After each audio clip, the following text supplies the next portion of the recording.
Swastiastu, Semeton Buleleng. Kita ketahui bahwa seseorang itu kena serangan penyakit, salah satunya cirinya ada batuk. Nah, batuk itu dapat menularkan penyakit juga loh. Nah, untuk itu hari ini saya akan memberikan tips tentang batuk efektif dan etika batuk.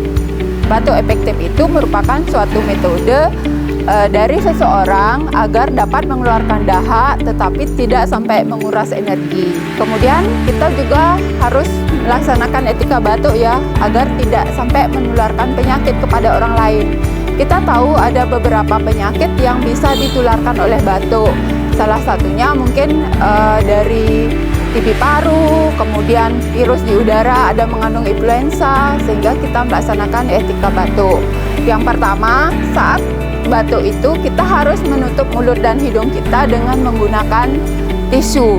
Apabila tidak ada tisu, kita bisa menggunakan baju di lipatan tangan ya.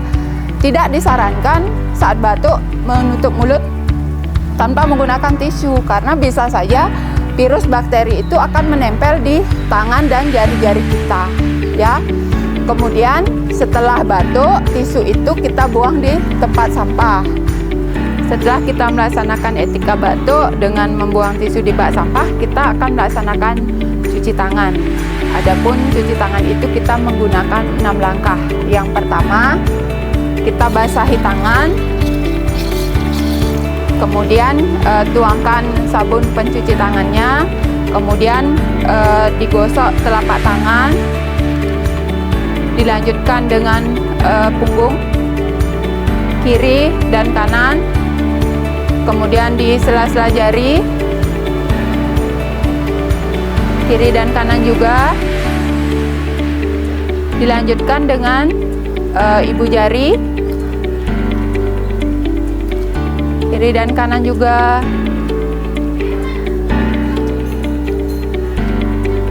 Kemudian ujung-ujung kuku.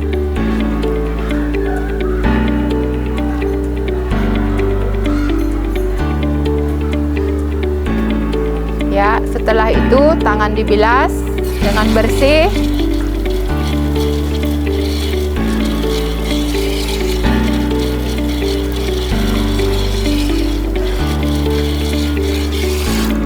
Dikeringkan dengan menggunakan tisu.